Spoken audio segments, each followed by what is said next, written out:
Welcome to the Bracket Factory and welcome to the latest thrilling episode in the big American V12 engine special project / saga. So in the last couple of episodes I've been doing some work to make the big brute of a V12 engine talk nicely with the rather posh Rolls Royce Gearbox. And the progress has been pretty good. So far we've got a solution for mounting the gearbox to the engine. We've got a solution for the clutch, but we haven't yet got a solution for the clutch release bearing. And that's what I left off with on the last episode. So without further ado, let's get back onto that. So over at the bench, we've got some parts to work with. This is the clutch release bearing which goes with the new clutch. And we'll stick that on in a minute, see what it looks like. And this is the original Rolls Royce clutch release bearing, much bigger. And the difference on this one is that the middle bit goes round. On this one, the middle bit doesn't go round. So let's just plonk this on. Something's weird's going on with this, I don't know what. But let's just plonk this on the gearbox and see what it looks like, shall we? So this is the Rolls Royce side of things, and this is the release bearing fitted on here. Goes backwards and forwards. Presumably this bit slides on the Rolls Royce sort of female spline shaft, but it does seem quite a lot bigger, and obviously it still kind of rattles in and out. I'm not sure what's going on there. This bit here, this is an oil feed which goes down and drips into that bearing and is all part of the oil system for the gearbox, which is all very sophisticated. Over at this bit, this is quite good in that this bearing clips into a spring clip in there, so it actually carries it, but the plastic bit fouls on the Rolls Royce bit, so that's no good. That would just get hot, melt. That wouldn't work at all. So I think what we need to do is just start taking things to pieces and see if there's a cunning way in which we can marry this bearing to that other carrier.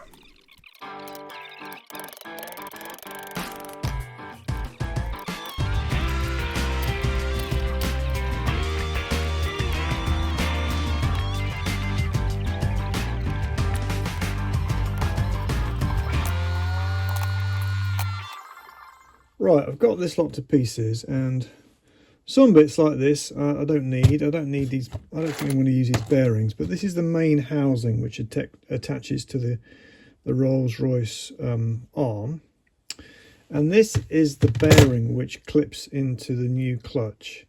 I'm thinking that if I put this inside here, it doesn't actually fit, but it could be machined out. If that goes in there and sticks out the front of there, then I can screw this back on here. Probably have to machine up some kind of spacer to space it out. And this is poking out through the front.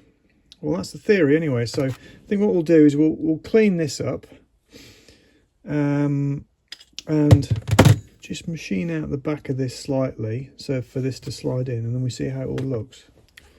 Right, so a bit of machining later, and I've turned this down, and this bearing fits in there beautifully, doesn't it? Look at that. Fantastic. It looks like it was made for it.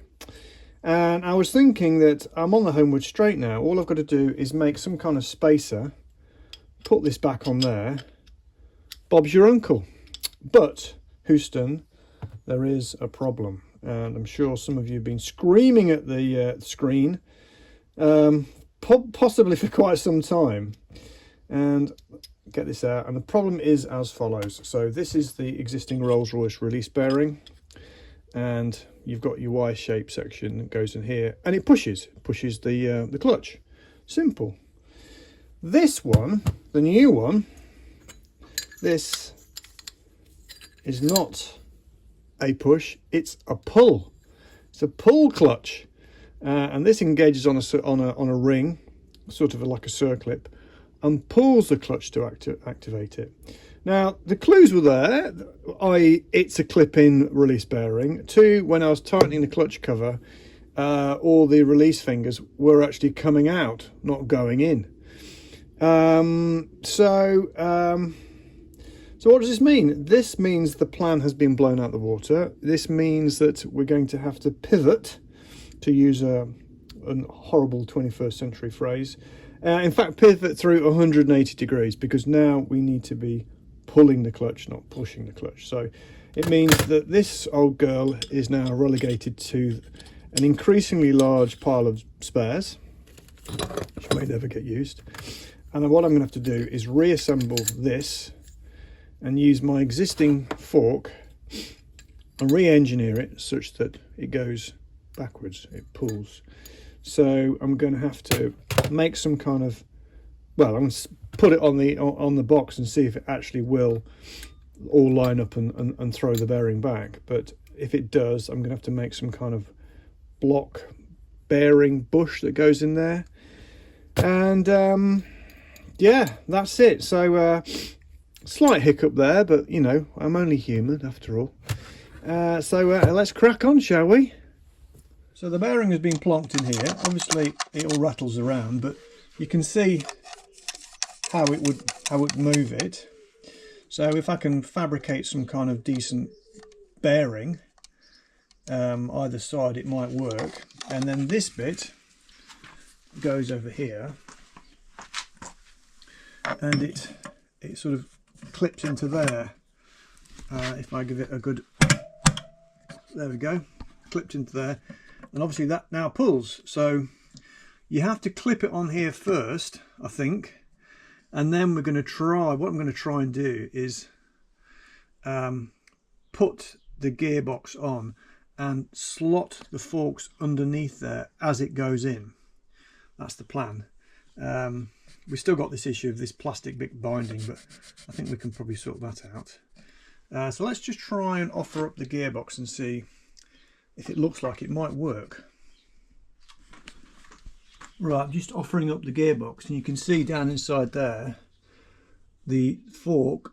If I turn that, I can swing the fork up into those grooves as I put the box on. So I'm going to keep on doing that and see if I can slide the box in and seeing if I can actually actuate the clutch. Game on.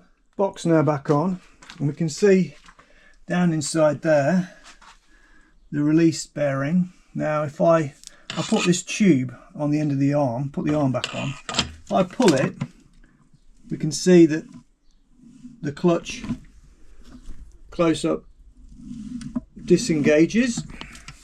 So let's just rig up the tripod and see if we're able to turn the drive shaft with it disengaged. Right, testing 1 2 3 in neutral.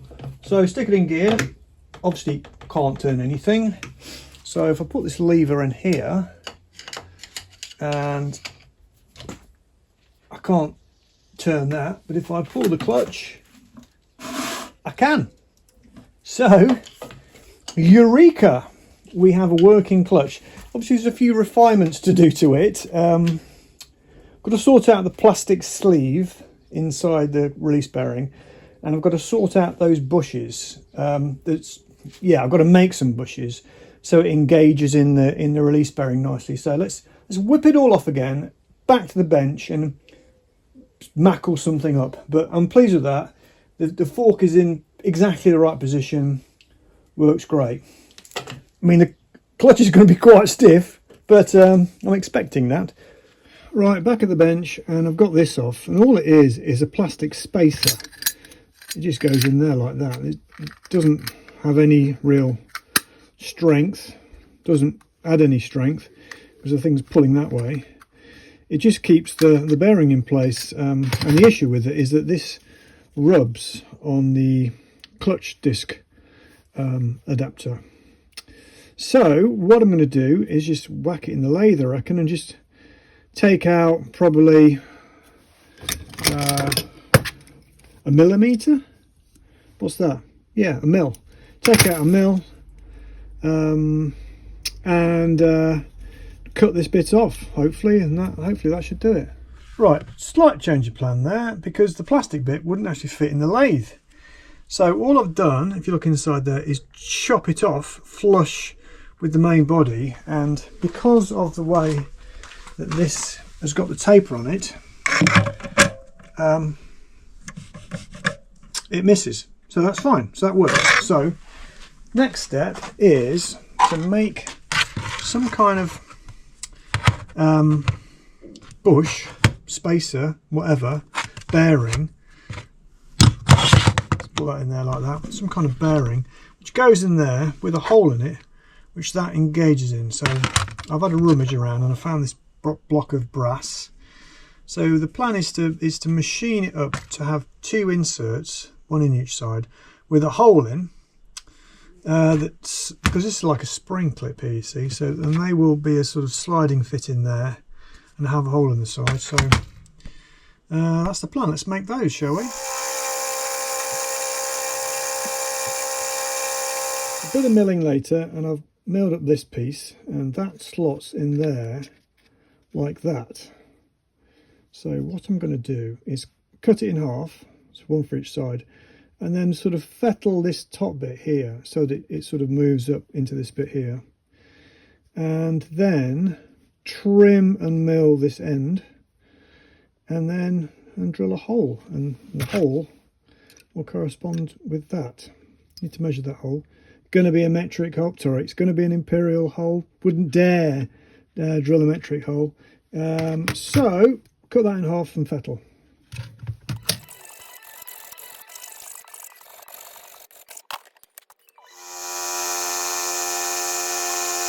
So a couple of pints of elbow grease later, then I've made these little brass blocks which sit inside here. Now these need to be a sliding fit, so I might have to loosen them very slightly. Of course, when it goes backwards and forwards, then the effective length changes, so they have to be able to go up and down. And they will be going, there'll be a hole on the centre line, so it'll be at the highest point, and it'll go down either side of that. So now I just need to drill some holes in there. Just measure that accurately, of course. Measure some holes. The holes are going to be slightly, oops, get something around, offset this way, nearer the front, because otherwise what's going to happen, get this one out, is that is going to hit on there. I don't want that to happen, so I want the hole about 1 mil from the leading edge. Of course it's going to press that way, so you really want more metal and more meat on that side of the thing anyway. So right, let's drill some holes.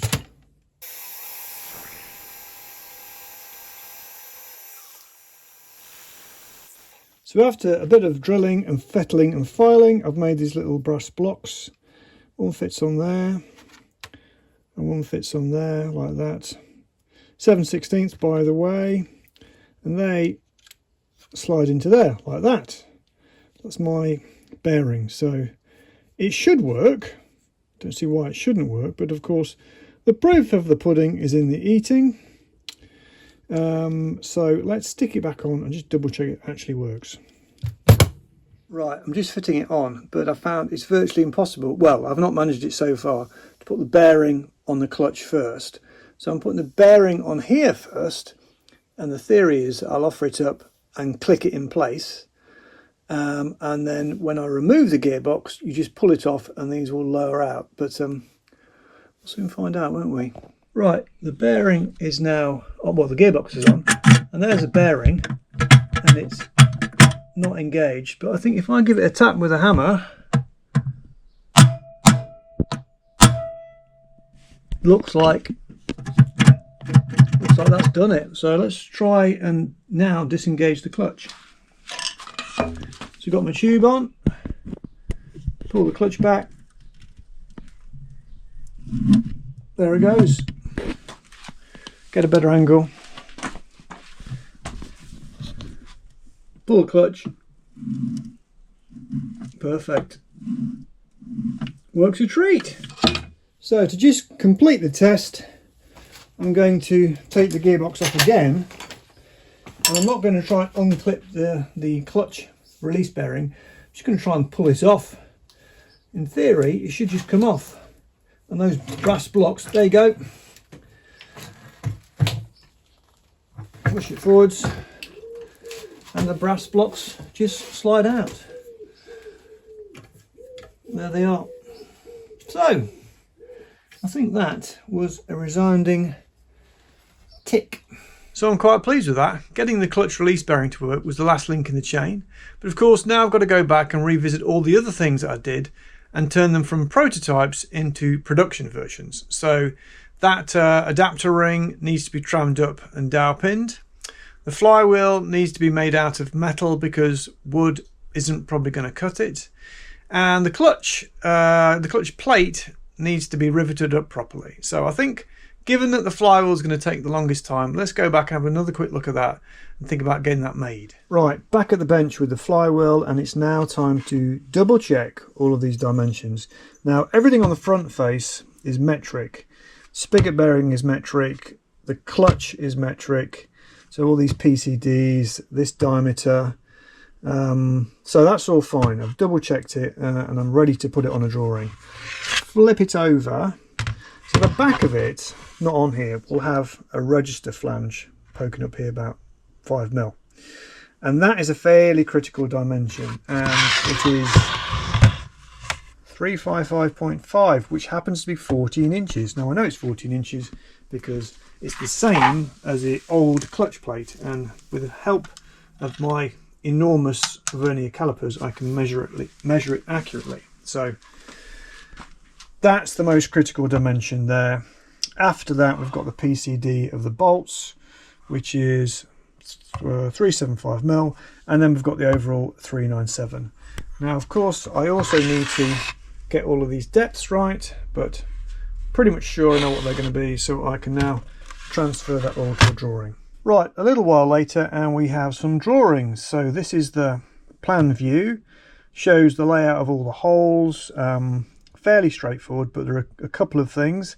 Firstly, the dowel pins are offset from the clutch cover holes by 13 degrees, and this is the gotcha. One of these holes is offset from its position by 3 degrees. Baby love, 3 degrees, yes. I did this diagram using a pen and a pencil. Very old school, I know, but I do like drawing stuff. Anyway, that is the plan. This is the cross section. Obviously, all these dimensions were derived from making the prototype. I also used the prototype to actually get all these angles. So this is now going to go off to Pete, aka Karaoke Pete, aka Pete who runs a precision engineering company, and we're going to see if we can get it made. So what next? So those drawings will go off to Pete, and hopefully in due course we'll visit Pete at his precision engineering company, have a good look round and pick up a nice shiny new flywheel. But in the meantime, I think we need to revisit the clutch disc, as we've got a bit of unfinished business in the riveting department. Right, we're over at the bench with the clutch disc, and I can assure you that this next bit is going to be riveting, so stand by. So I have taken off these plates, these friction discs off the clutch plate. It was just pop riveted on, and what I've got instead is these little copper rivets. Now these are the real deal. Apparently, and they're 5mm and they fit in like that, but unfortunately they're too long. So what I've had to do is I've had to machine them down, and I've made a little kind of collet thing to do that. Go and find it. Here it is. There it is. Can we see that? Just a bit of aluminium bar that I've sort of machined down. 10mm one side, 5mm the other side, and you just grip it in there like that, clamp it in the lathe, and then you can turn it down. Soft as cheese stuff, so you have to go slowly, otherwise it just goes and collapses. Turned them down a couple of millimeters, and this is what they look like when they're turned down. Actually no, that's too long. There we go. Couple of mil, that's all. And I also made these two bits here. This is a bit that sort of goes underneath it on a hard surface, and this is a punch that I've made that just sort of goes in the end like that, and the idea is that it splays it through. Now I did try using, I had a little experiment, I tried using these punches, these centre punches. What are they called?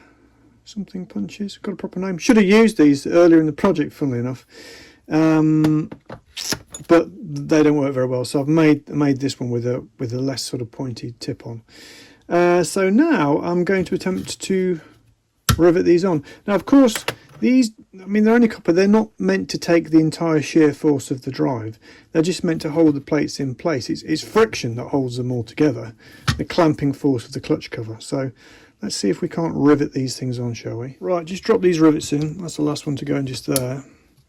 They're actually quite a tight fit, which is a good thing, I think. Which means when I turn it upside down, I have to do it in a minute to rivet it, they won't all fall out. And I wanted to get them all in before I did the riveting, so that as soon as it's kind of jammed on, it's not all off centre. So let's have a crack at actually doing some riveting. Yeah, that looks pretty good. So as I said, I've got this little bit underneath. So if I just sort of put that underneath like that, slide it on the back like that, do the next one. As you can see, some of these are quite close to these veins, but hey ho, that's a bit of a compromise really. Let's crack on.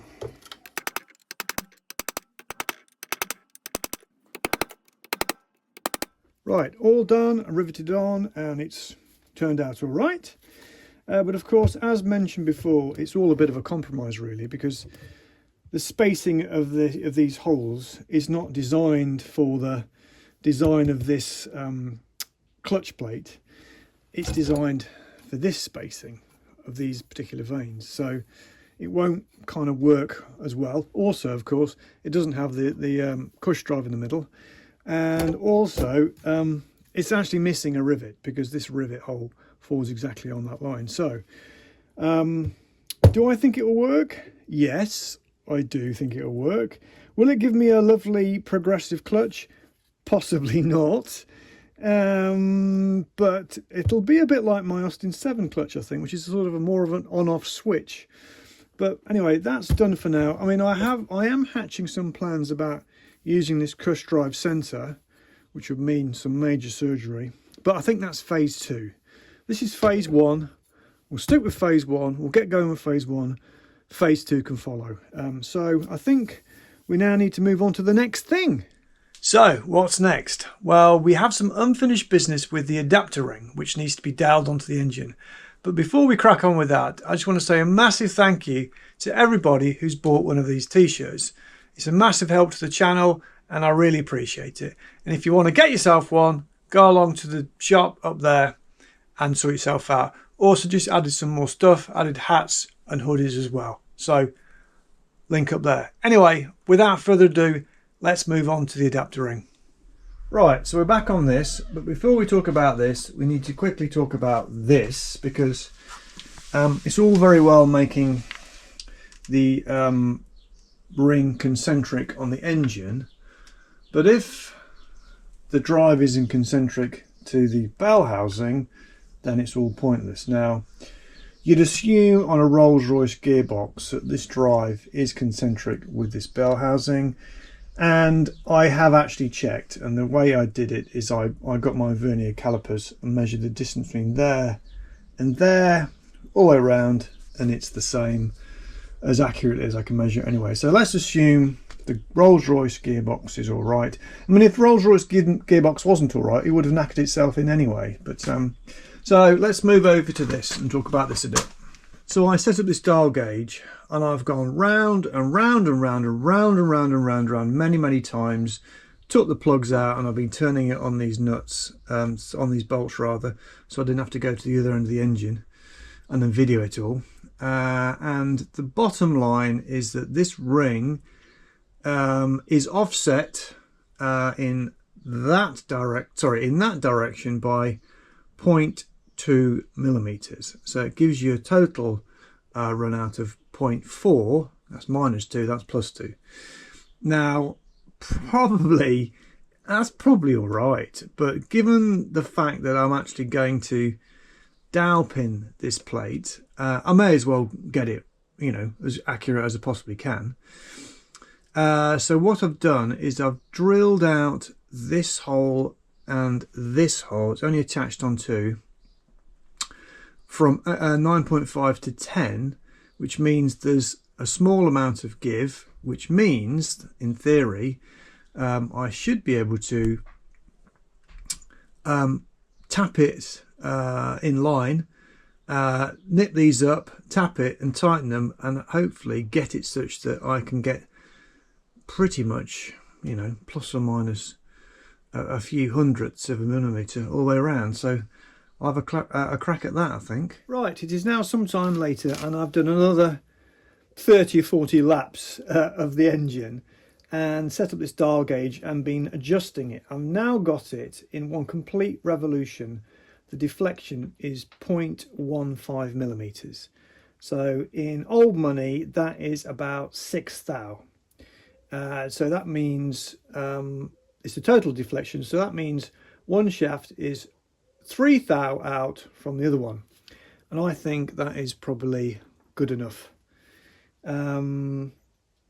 Certainly better than this thing is used to. So I think we'll stop there. I've tightened this up, I've checked it, I've tightened it again. So what I'm going to do now is drill holes there and there, and I'm going to use these 3/8 dowel pins, which are specially made dowel pins. I think they're very, very slightly over 3/8, because when I've done a test here, I've drilled a hole with a nice shiny new drill bit, 3/8, and it's an interference fit in there, which is very, very nice. So what I'm going to have to do is drill through both of them, and then I can knock the dowel pin in, and then very carefully ream out this hole to make it a nice sliding fit.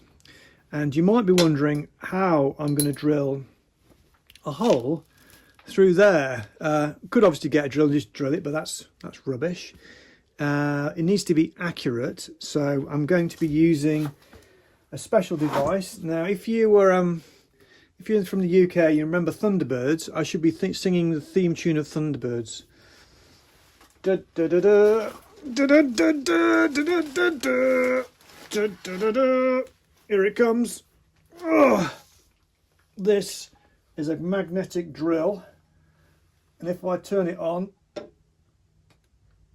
come on you go, magnet, blonk, there it goes. So I can now stick a magnet. I've actually, it's got an electromagnet in there, and it is firmly stuck to this thing. So what I need to do is mark up where my hole's going to be and drill a hole. Simple as that. You can see it's going to miss there. It's going to be roughly there. I'm just going to work how close I can get the base to there. Let's just turn it off and adjust it. There we go. So maybe there. So about there will do. I mean, it doesn't have to be mega accurate as to where it is. It just has to stay in the same place while I'm drilling it. So let's do that next.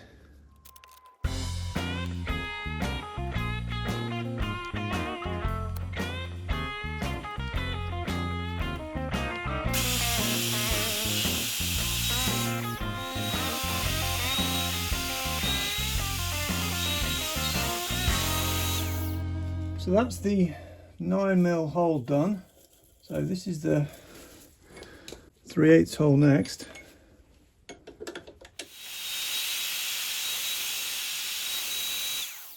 Done. And hopefully, when I offer up the dowel pin, perfect. It won't fit. It's not meant to. It's a tight fit. So that's one of them done. Let's see if all the filings come off when I turn the magnet off. Unfortunately, yes they do.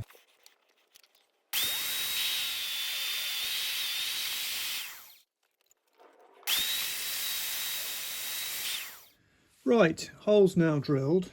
plate taken off, and these dowel pins go in there like that,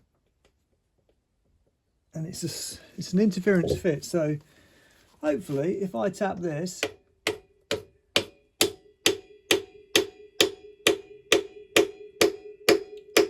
in they go, and that is tight. And coming out again, obviously it wants to be in. Oh, that's pretty much bang on. One more whack or two, and I think we've got it. Yeah, that's slightly lower than the surface, so that's one of them. Let's do the other one. This should go just as well, hopefully. Get it in straight.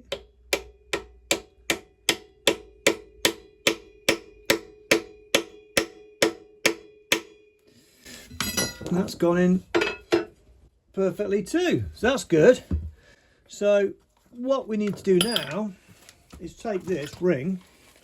I mean, if I smack this ring on now, I'd never get it off. So I've got to ream these holes out very, very slightly, just a few thou, so that it's a nice sliding fit, and then we can test it. I mean, if it's wrong, we're screwed, but to redo another dowel pin somewhere else. But let's ream these out and offer it up and see how it looks. Right, back of the bench, which could do with a bit of a tidy up, has to be said. And this is the hole that we want to fettle. And this is my reamer. And I tried to ream that out, but didn't want to know really. It's quite a cheap reamer. And I could do with a multi-fluted reamer, really. So, instead, decided to fit it with a file. And just very, very, very carefully doing a radial file, taking off an absolute sliver until, this is my other bit, this slides in. Absolutely no play whatsoever. So that is the fit that we're looking for. This is the fit we are looking for. So that's fine. So I think now I'm going to fettle the other side.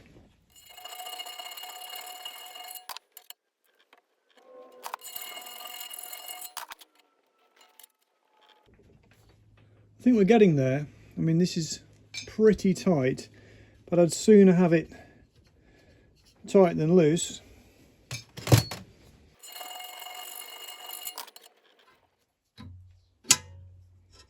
Right, I think that's it. That's a really nice fit. So let's offer it back up to the engine. Right, let's offer it up to the engine. That's the top. And that one goes on there. And that one goes on there.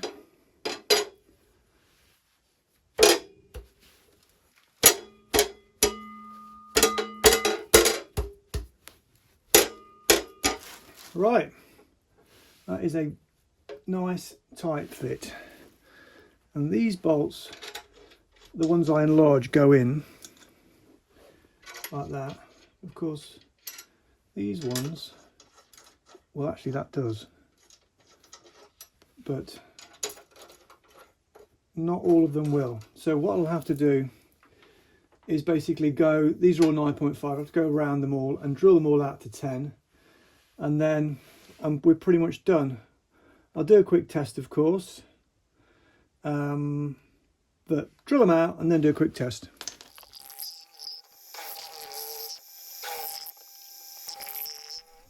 Right, holes drilled. I actually taped over the dowel hogs. I didn't want to drill that out, otherwise that would have been an absolute disaster. But they've all been drilled out now. It's been tightened down. I've been around the block one more time, well, about 5 more times. I'm now getting 0.22 millimeters complete difference. So that's 0.11 millimeters offset. So I think that's about 5 thou or something like that. So I'm happy with that. That'll do. That'll have to do because I'm not doing any more. Now that the ring's finished, what next? So what's next is we need to go and see Karaoke Pete, pick up that flywheel, bring it back, bolt it to the engine, stick the clutch on, stick the release bearing on, stick the gearbox on, take it outside, start it up and run it up and down through the gears. Wouldn't that be good? But if you want to see that, you're going to have to tune in next time. So if you like that, please hit like. If you want to see what's coming next, please hit subscribe. Please do leave a comment. I try to answer all comments, but I think now that's just about it. So thanks for watching.